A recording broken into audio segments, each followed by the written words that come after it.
श्री शिवाय नमस्तुभ्यम। हर हर महादेव। दोस्तों, मकर संक्रांति केवल एक पर्व नहीं बल्कि भाग्य परिवर्तन का महापर्व है। शास्त्रों में कहा गया है कि इस दिन सूर्य देव उत्तर नारायण होते हैं और पृथ्वी पर सकारात्मक ऊर्जा का प्रभाव कई गुना बढ़ जाता है। इसी कारण इस समय किए गए छोटे से छोटे उपाय भी अद्भुत फल देते हैं। यदि कोई व्यक्ति 14 जनवरी मकर संक्रांति से पहले ठीक मकर संक्रांति के दिन शास्त्र विधि के अनुसार कुछ विशेष वृक्षों को स्पर्श कर मौन भाव से लौट आता है तो उसके जीवन में दरिद्रता, कर्ज, बाधाएं और दुर्भाग्य धीरे धीरे समाप्त होने लगते हैं। ऐसा कहा गया है कि वर्षों से रुका हुआ धन, रुके हुए कार्य और सोया हुआ भाग्य जागृत होने लगता है। भक्तों, यह उपाय कोई साधारण बात नहीं है, इसलिए इस जानकारी को अधूरा न छोड़ें, क्योंकि पूरा जानने पर ही इसका पूर्ण लाभ प्राप्त होता है। जो लोग जीवन में बार बार मेहनत के बाद भी असफल रहे हैं, जिनके पास धन टिकता नहीं या जिनके घर में हमेशा तनाव बना रहता है, उनके लिए यह उपाय संजीवनी के समान है। हमारी सनातन परंपरा में वृक्षों का केवल पेड़ नहीं बल्कि देवी देवताओं का सजीव स्वरूप माना गया है। कई वृक्ष ऐसे भी होते हैं जिनमें साक्षात शक्तियां वास करती हैं। यही कारण है कि वेद, पुराण और उपनिषदों में वृक्षों की पूजा का विशेष स्थान दिया गया है। विज्ञान भी मानता है कि पेड़ पौधे नकारात्मक ऊर्जा को अवशोषित कर वातावरण को शुद्ध करते हैं। वे हमें प्राणवायु देते हैं, शीतलता प्रदान करते हैं और मानसिक शांति भी देते हैं।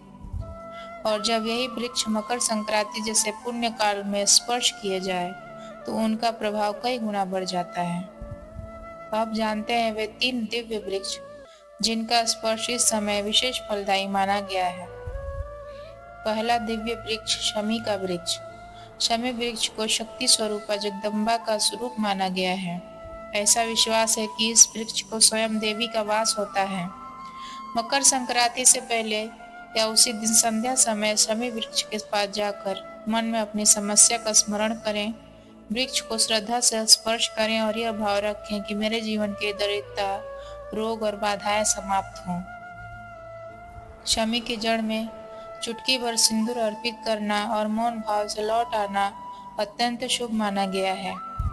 ऐसा करने से कर्ज, रोग, भय, दुर्भाग्य से मिलने वाली मुक्ति, मान्यता है कि सब मुक्ति मिलने लगती है। दूसरा दिव्य वृक्ष परिजात का वृक्ष। परिजात का वृक्ष स्वर्गीय वृक्ष कहा जाता है। यह समुद्र मंथन से उत्पन्न हुआ और इसे माँ लक्ष्मी से जुड़ा माना जाता है। कहा जाता है कि जो व्यक्ति अत्यधिक थकान, मानसिक बोझ या निराशा से ग्रस्त हो, यदि वह मकर संक्रांति के दिन परिजात वृक्ष को छू ले तो उसके शरीर और मन दोनों से नव ऊर्जा का संचार होता है। इस वृक्ष के नीचे दीप प्रज्वलित करने से, मन प्रार्थना करने से पितृदोष, ग्रह दोष, आर्थिक अड़चनें धीरे धीरे समाप्त होने लगती हैं। तीसरा दिव्य वृक्ष बेल का वृक्ष। बेल का वृक्ष भगवान शिव और माता पार्वती को जोड़ा गया है। पुराणों में वर्णन है कि इसके मूल ब्रह्म, तने में विष्णु और पत्तों में महादेव का वास होता है।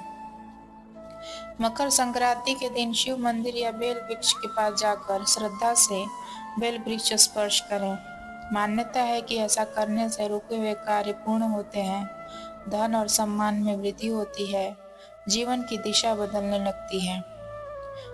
जो व्यक्ति इन तीनों वृक्ष को श्रद्धा से स्पर्श करता है, उसके जीवन में आ रही बड़ी से बड़ी बाधा भी धीरे धीरे हटने लगती है। ऐसा कहा गया है कि फिर उसके भाग्य को कोई रोक नहीं सकता। इसके अतिरिक्त तुलसी, आंवला, केला, बरगद जैसे वृक्षों की भी पूजा अत्यंत फलदायी मानी गई है। विशेषकर मकर संक्रांति जैसे पुण्य पर्व पर इनकी सेवा करने से घर में सुख समृद्धि का वास होता है। मकर संक्रांति केवल दान पुण्य का दिन नहीं बल्कि भाग्य जागरण का अवसर है। यदि यही समय रहा, सही भाव से, सही श्रद्धा से यह उपाय किया जाए तो जीवन में नकारात्मक सब दूर होते हैं और सकारात्मक परिवर्तन निश्चित माना गया है। यदि यह जानकारी उपयोगी लगी हो तो मन में माँ लक्ष्मी का स्मरण करें और अपने जीवन में श्रद्धा से विश्वास बनाए रखें और कमेंट में लिखें हर हर महादेव, श्री शिवाय नमस्तुभ्यम।